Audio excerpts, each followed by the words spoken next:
सो जहां तक नसीहत के नाफे होने की उम्मीद हो, नसीहत करते रहो। जो खौफ रखता है वो तो नसीहत हासिल करेगा, और बेखौफ बदबख्त उससे कतराएगा। जो बड़ी तेज आग में दाखिल होगा, फिर वहां न मरेगा और न जिएगा।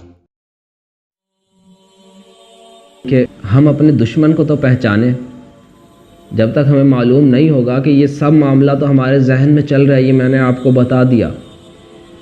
अब दो पावरें हैं आपके पास, एक दिल की पावर है और एक शैतान जो आपके जहन में बैठ के सारी तदबीरें कर रहा है, बैठ के आपके टेम्पोरल लोब में बैठता है। वो आपके टेम्पोरल लोब में बैठ के वो सरगोशियाँ करता है, जो सिर्फ मेन उस पॉइंट पे जाके अगला सरगोशी करता है जहाँ आपकी अंडरस्टैंडिंग हो रही होती है।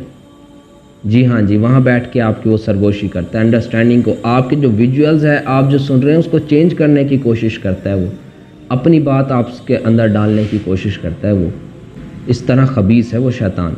तो आप ये देखें, शैतान आपके जो दुश्मन है ना शैतान, उसका मकसद आपको जहन्नुम में ले जाना ही नहीं है।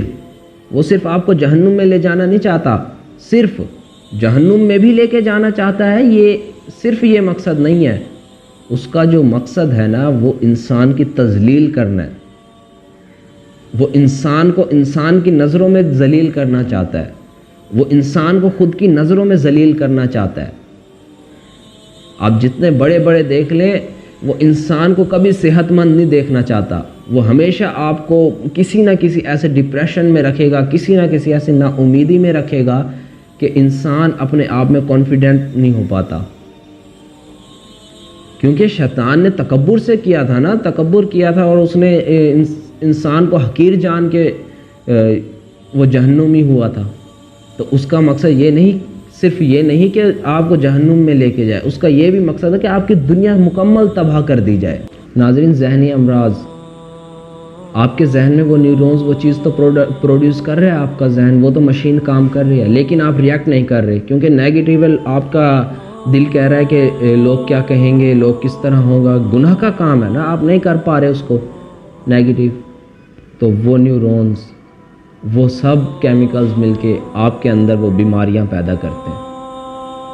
कभी आपको जल्द की बीमारी हो रही होती है, कभी आपको गैस्ट्रो, किसी भी चीज़ की बीमारी आपके अंदर वही न्यूरॉन्स पैदा कर रहे होते हैं, क्योंकि आप उनको प्रोड्यूस नहीं कर पा रहे, रिलीज़ नहीं कर पा रहे। रिलीज़ कैसे होंगे? क्योंकि आपने जो सुना आपके लिए मजबूरी बन जाती है कि उसको रिएक्ट करना है। अब मैंने इसलिए कहते हैं कि पॉजिटिव देखो, पॉजिटिव सुनो और पॉजिटिव रिएक्ट करो। अगर आप नेगेटिव सुनेंगे, नेगेटिव देखेंगे, तो आपका दिल और आपका दिमाग मुत्तफिक आसानी से नहीं हो पाएगा। आप उस चीज़ को रोकेंगे, आप डिप्रेशन, स्ट्रेस, हर किस्म की बीमारी में उधर से मुब्तला होते चले जाएंगे। तो शैतान का तो काम ही यही है कि सिर्फ आपको जहन्नुम तक ही नहीं, वो आपकी दुनिया भी बर्बाद करना चाहता है किसी तरह कि आप आसानी से दुनिया ना जी पाएँ। तो नाज़रीन, ये आँखों का मामला बहुत हसास मामला है। आप लोगों को इस बारे में ज़रूर इसके खद खाल का पता होना चाहिए, किस तरह ये वर्क करती है आपको पता होना चाहिए। और इन्हीं मामलात की वजह से अल्लाह ताला ने ये जो आँख है ना, काफ़ी जगह पे बशारतें दी हैं आँख के सही इस्तेमाल की वजह से जन्नत की। एक हदीस सुना के मैं आपको बात ख़त्म करता हूँ। नबी करीम सल्लल्लाहु अलैहि वसल्लम ने 3 किस्म की आँखें बताई हैं जिनको जहन्नुम की आग नहीं छुएगी। एक वो आँख जो अल्लाह की राह में पहरा देती है, एक वो आँख जो अल्लाह के डर से आंसू बहाती है, और एक वो आँख जो अल्लाह के डर से हराम करदा चीज़ों की वजह से झुक जाती है। जब वो आपकी आँख अल्लाह के डर से झुक जाती है तो अल्लाह ताला नबी करीम सल्लल्लाहु अलैहि वसल्लम की हदीस में आता है कि ये 3 किस्म की आँखें जिनको जहन्नुम की आग नहीं छुएगी।